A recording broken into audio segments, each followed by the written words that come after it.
Before Matria, before the Gnostics, and before the Assassins or the Hashashins, prior to the Templars, the Skull and Bones, and the roshaniya, before the Freemasons and Illuminati, and long before the Order of the Rose and Cross, or the Jesuit Order, there was the Brotherhood of the Snake.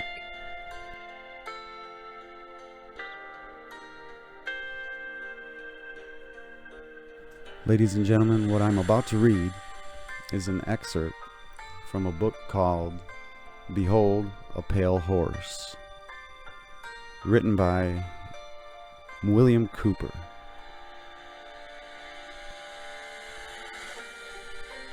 Quote, "History is replete with whispers of secret societies, accounts of elders or priests who guarded the forbidden knowledge of ancient peoples, prominent men meeting in secret who directed the course of civilizations are recorded in the writings of all people. When it comes to secret societies, there is always an exclusivity of membership. This is found in all human endeavors, even those which are not secret, such as sports teams or country clubs.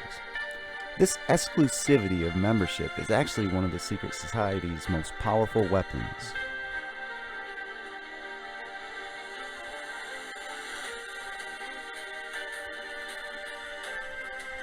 There is the use of signs, passwords, and other tools. These have always performed valuable functions in man's organizations everywhere. It can be anything, but it is usually fraternal, and it is said to be existing for the good of the overall community.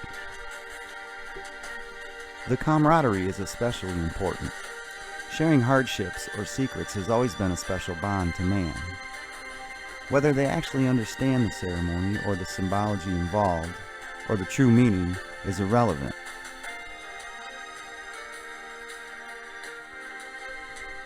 It is the specialness, the emotion, the knowledge that you are one of the few who have experienced this initiation and have been accepted by a group calling themselves the elite, the elect, the special, the superior.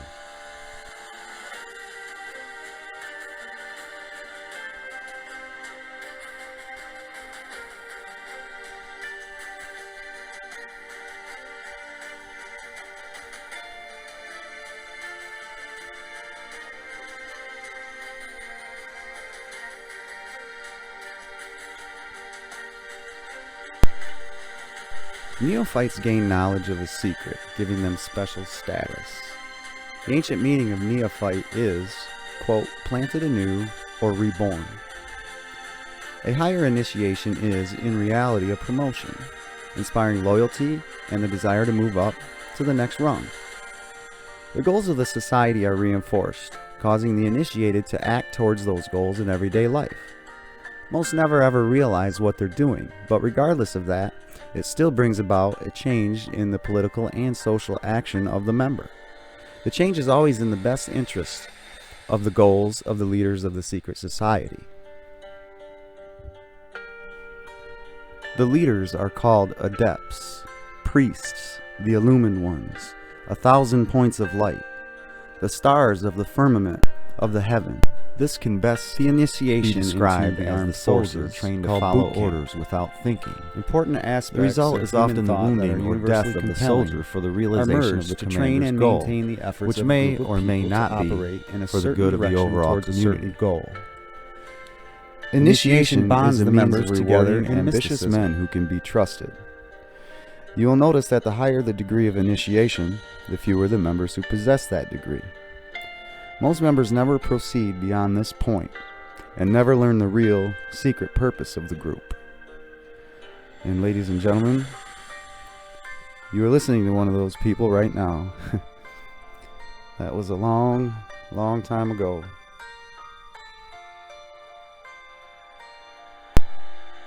A method of deciding exactly who is to become an adept may be decided during initiation by asking the candidate to spit upon the Christian cross.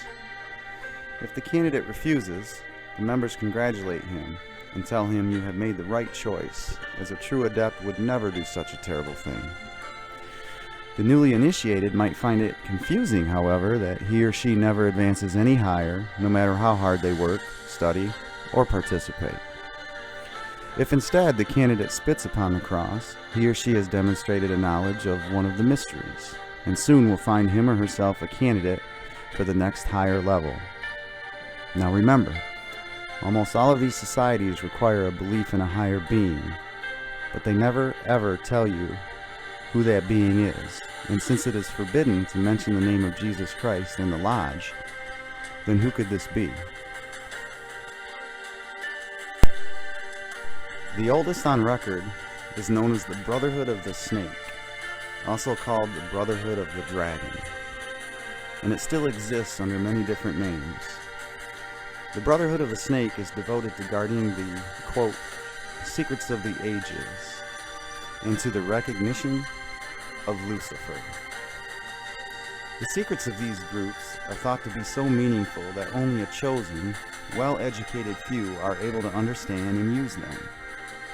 These men supposedly use their special knowledge for the benefit of all mankind. At least that is what they claim. But how are we to know, since their knowledge and actions have been kept secret?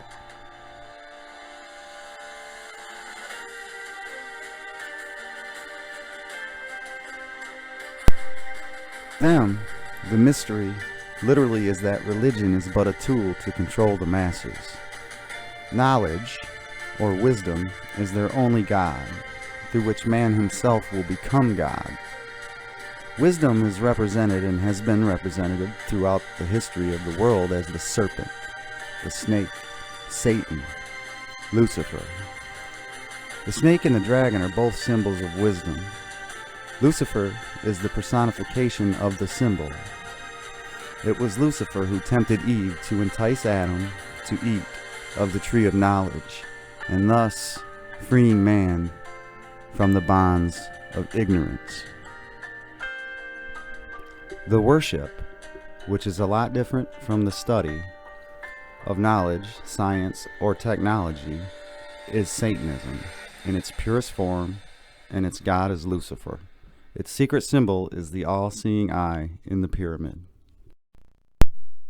Another example of a secret society is the Christian Church, which was at one time a secret society under the Roman Empire. They were a minority persecuted. In fact, the Vatican actually ruled most, if not all, of the known world at one time, and this could be argued to be true to this day. This occurred after when the Roman Empire became literally the Vatican, and the Emperor became literally the Pope. More on this in a minute. It is this particular information that may well be the keystone to figuring out what has occurred. It was a marriage. You see, the small cult of Christians were threatening the empire, and no matter how many the empire killed, 3 times as many sprang up to take their place.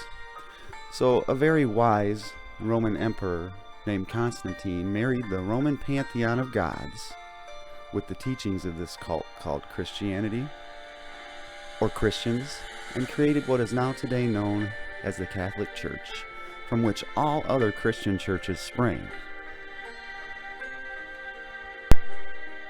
In the summer of 325 AD, at the Council of Nicaea, is when the mystery school agent Constantine, along with others, determined what books would constitute the modern Bible and story of Christianity. It is at this time that the Greek gods that became the pantheon of Roman gods then became the pantheon of saints. The emperor became the pope, and from that day Rome ruled the world and staved off the destruction of the empire. In fact, the empire grew and spread and took in all of Europe. Does this symbol ring a bell to anyone? Pisces, right? What is the time frame for Pisces? According to Wikipedia, the age of Pisces began in AD 1 and will end in AD 2150. And when was Jesus born? Why do so many Christian symbols for Christ use the astrological symbol for Pisces, the fishes? The figure Christ himself bears many of the temperaments and personality traits of a Pisces. For example, he was a fisherman, or the miracle of feeding the wedding party with the bread and the fish, or walking on water, along with many more references if you care to search. And so Jesus is thus considered an archetype of the Piscean. Moreover, the 12 apostles were called the fishers of men. Early Christians called themselves little fishes. And a code word for Jesus was the Greek word for fish. With this, the start of the age, or the great month of Pisces, is regarded as the beginning of the Christian religion. What age preceded Pisces?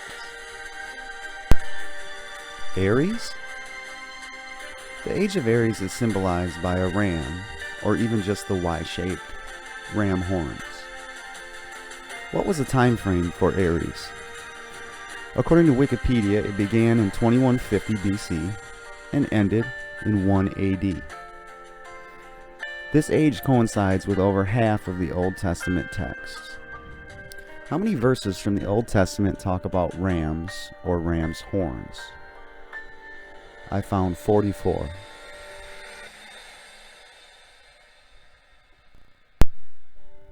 Are these Bible stories simply symbolic versions of the zodiac? Of the different ages that the sun and earth happen to be in? Let's continue. What age succeeds Pisces? Aquarius? Some figures differ, but according to Neil Mann, who we've been going by for this presentation with regard to the ages, Aquarius begins in 2150 AD. Some claim sooner, and some claim we are already there. Nevertheless, listen to this verse from near the end of the New Testament. From Luke 22:10.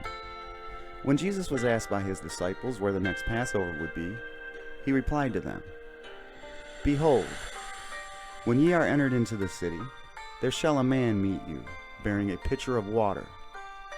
Follow him into the house where he entereth in." Now, what's the symbol for Aquarius? Is it a man holding a bucket of water? Do I have your attention yet?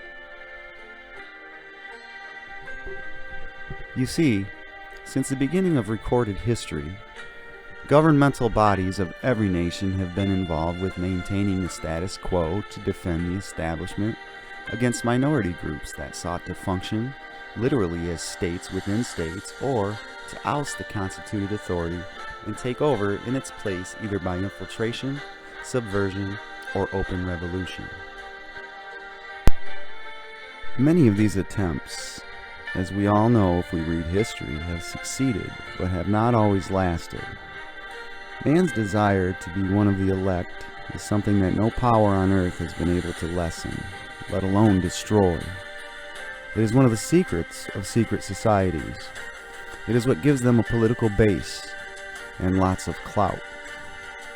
Members often vote the same and give each other preference in daily business, legal, and social activities. It is the deepest desire of many to be able to say, "I belong to the elect. I am better than all of these other people, and I know a secret. After all, haven't I been chosen to this elite organization of fraternal brothers who control the community? I am special." Houses of worship and sacrifice existed in all of the ancient cities. They were, in fact, temples built in honor of the many gods. These buildings functioned often as meeting places for philosophers and mystics, who were in fact the priests and the leaders of those cities. They were believed to possess the secrets of nature. These men usually banded together in exclusive philosophical and religious schools known as the mysteries. Those who did not belong were known as the profane. The most important of all of these ancient groups is the Brotherhood of the Snake, or Dragon, and was simply known as the Mysteries. The snake and dragon are symbols that represent wisdom.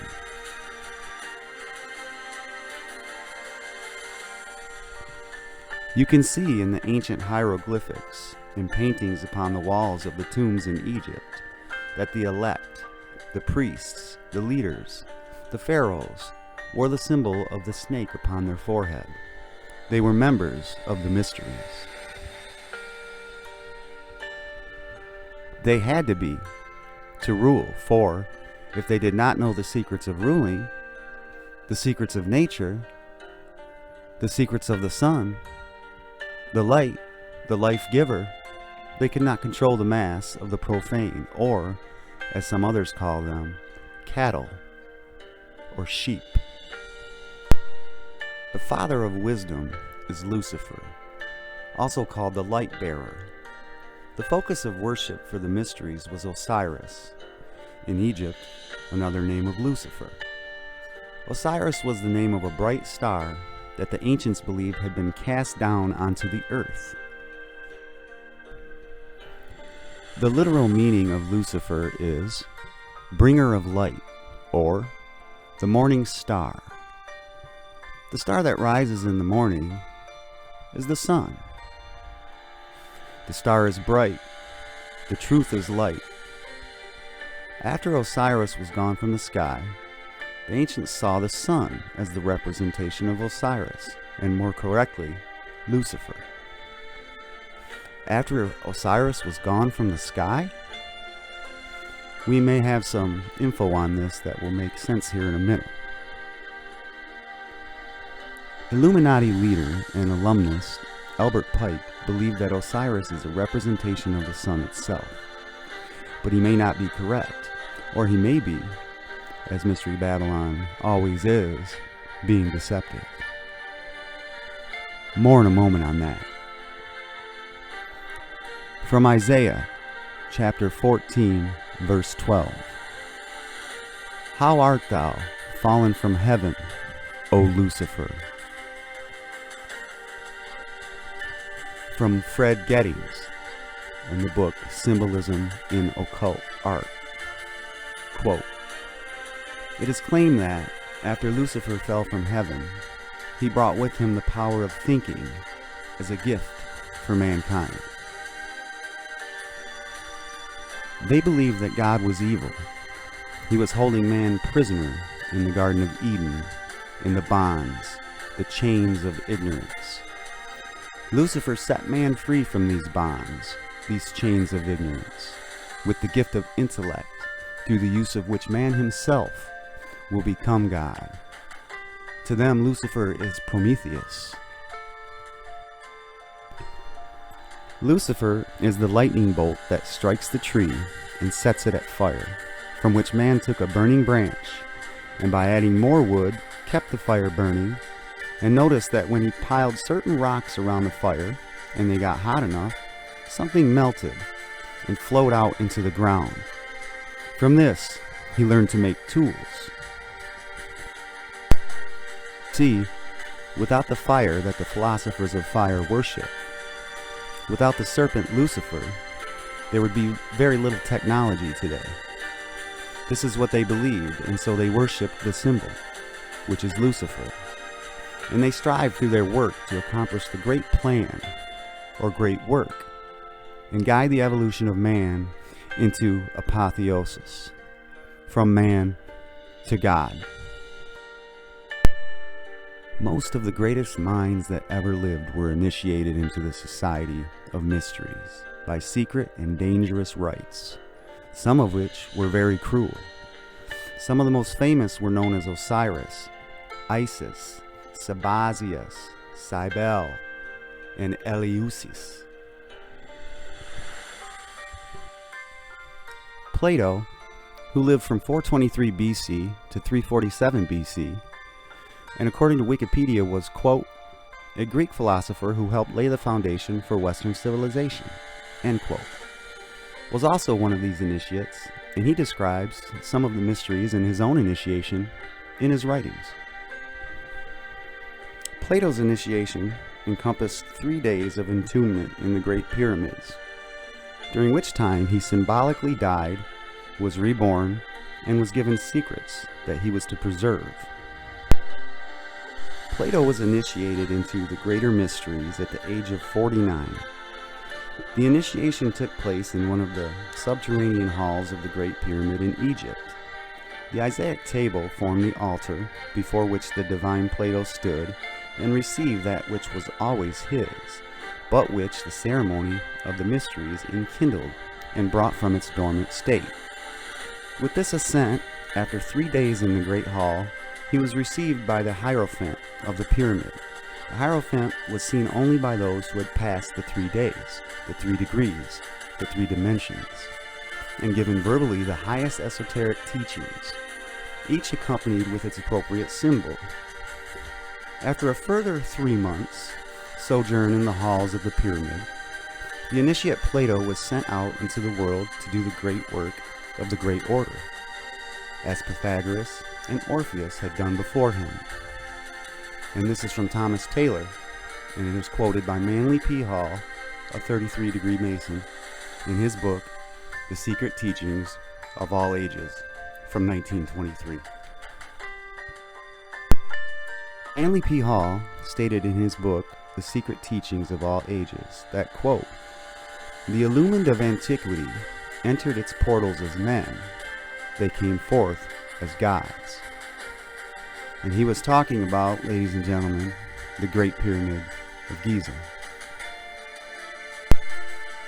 The ancient Egyptian word for pyramid was kuti, which meant glorious light. Mr. Hall also stated, quote, "The pyramids, the great Egyptian temples of initiation," end quote. You see, they were never ever tombs for anyone. They were temples of initiation, and possibly much, much more. According to many, the Great Pyramids were built to commemorate and observe a supernova explosion that occurred in the year 4000 BC. Dr. Anthony Hewish, 1974 Nobel Prize winner in physics, discovered a rhythmic series of radial pulses which he proved were emissions from a star that had exploded around 4000 BC. The Freemasons begin their calendar from AL, which means in the year of light, found by adding 4000 to the modern year. Thus, 2020 plus 4000 would be 6220 AL, which is Annus Luminus, or the year of light.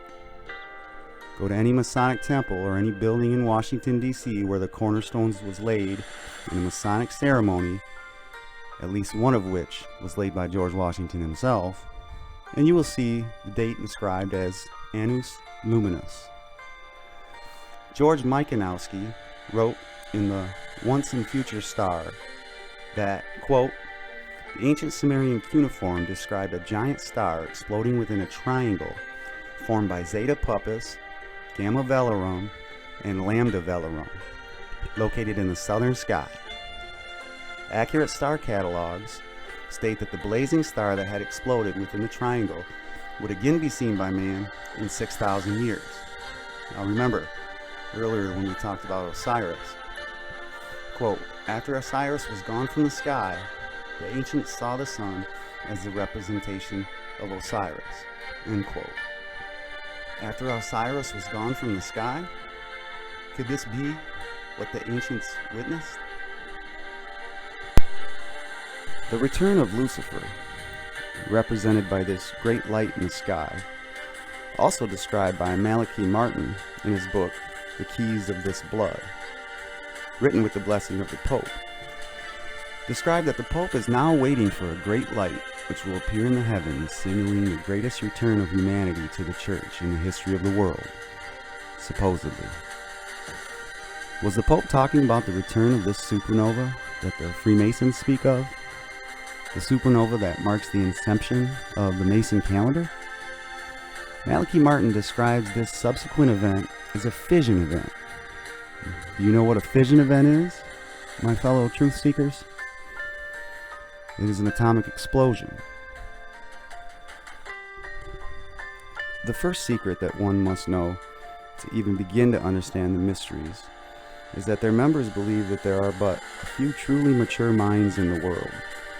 They believe that those minds belong exclusively to them. They believe that when a person has strong intellect, they can easily use reason and calmly work through the problem or dilemma and reach a solution based on facts. The rest of the people?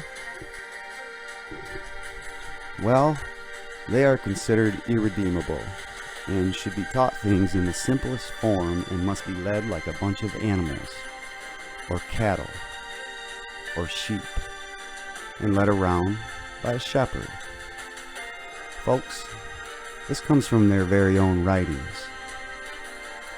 The able intellect are taught the mysteries and the esoteric spiritual truths. The masses are taught the literal exoteric interpretations. While the masses worship the five senses, the select few observe and meditate on the great abstract truths. The elect are given knowledge of the mysteries and are illumined and are thus known as the illuminati, or the illuminated ones, the guardians of the secrets of the ages. 3 early secret societies that can be directly connected to a modern descendant are the cults of Roshaniya, Mithras, and their counterpart, the Builders. They have many things in common with the Freemasons of today, as well as with many other branches of the Illuminati. For instance, common to the Brotherhood are the symbolic rebirth into a new life without going through the portal of death during initiation. Reference to the lion and the grip of the lion's paw in the Master Mason's degree, the 3 degrees, which is the same as the ancient Masonic rites before the many other degrees were added, like the ladder of 7 rungs, and, of course, the all-seeing eye. You may ask yourself, after hearing this presentation, here we are in America, why is there a pyramid on the back of the $1 bill with an all-seeing eye floating above it and a smaller pyramid surrounded by rays of light? The Eye of Providence?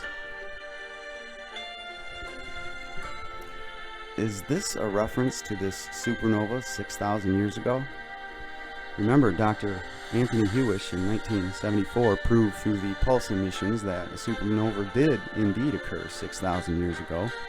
And George Mikanowski wrote in The Once and Future Star that, again now, quote, the ancient Sumerian cuneiform described a giant star exploding within a triangle formed by Zeta Puppis, Gamma Velorum, and Lambda Velorum. Did this supernova, when it exploded, have looked like a triangle exploding within the triangle of Zeta Puppis, Gamma Velorum, and Lambda Velorum in the sky? Of special interest is the powerful society in Afghanistan in ancient times called the roshaniya, or the illuminated ones. There are actually references to this very mystical cult going back through history to the House of Wisdom at Cairo. At one time, Arabia was the seat of all of the knowledge in the world. In fact, they had the only universities in the entire world. The major tenets of this cult were the abolition of private property, the elimination of religion, the elimination of nation-states, the belief that illumination emanated from the Supreme Being who desired a class of perfect men and women to carry out the organization and direction of the world, and belief in a plan to reshape the social system of the world by first taking control of individual countries, one by one. Sound familiar? In fact, the Brotherhood today believes in these very same tenets, and if you are indeed observant, you can see that this is exactly what they have done and what they are in the process of completing. It's called socialism. The important fact to remember is that the leaders of both the right and the left are a small, hardcore group of men who have been, and still are, illuminists, or members of the Brotherhood. They may have been or may be members of the Christian or Islamic religions, or atheists or Buddhists, but that is only to further their own ends. Because, remember, the ends justify the means. They are and always have been Luciferian and internationalists. They give allegiance to no particular nation, although they have used, on occasion, nationalism to further their causes. Their only concern is to gain greater economic and political power. The ultimate objective of the leaders of both groups is identical. That is why it doesn't make any difference whether you elect Democrats or Republicans. The result has always been the same, and we go closer and closer to one world, totalitarian, socialist government. They are determined to win for themselves undisputed control of the wealth, natural resources, and manpower of the entire planet. This would explain things like NAFTA, that never quite made sense to Americans, or the outsourcing of American jobs, of which we were told was the proper way forward, and we, the sheep, who must be herded, just aren't quite enlightened enough to understand. They intend to turn the world into their conception of a Luciferian, totalitarian, socialist state. In the process, they will eliminate all religions, and the people will eventually worship the mystic priests, a one-world religion to go along with the one-world government. The roshaniya also called themselves the Order. Initiates took an oath that absolved them of all allegiance except to the Order, and stated, quote, "I bind myself to perpetual silence and unshaken loyalty and submission to the Order.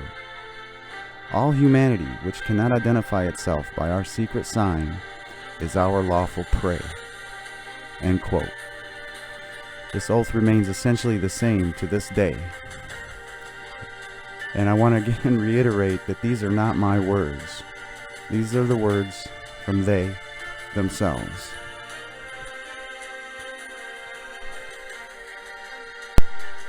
The secret sign was to pass a hand over the forehead, palm inward. The countersign, to hold the ear with the fingers and support the elbow in the cupped other hand. There are many other signs, handshakes, etc., such as the 5 points of fellowship. The order at the highest level is known as the Order of the Quest, or the Jason Society. The roshaniya took in travelers as initiates and then sent them on their way to found new chapters of the order. It is believed by some that the assassins, or the hashashis, were a branch of the roshaniya. Branches of the roshaniya, or the illuminated ones, or the illuminati, existed and still exist everywhere today. One of the rules when establishing other sects around the world was not to use the same name and never mention the Illuminati. That rule is still in effect today. And it may be that the breaking of this rule is what resulted in the modern founder of the Illuminati, Adam Weishaupt's, downfall. And ever since that day, ladies and gentlemen, they call themselves fellow travelers. That will do it for this particular presentation of the Mystery Schools. Don't forget to check out the next section of this series entitled Sun Worship when it is posted. I'd like to thank everyone for watching, and please don't forget to share, like, and subscribe.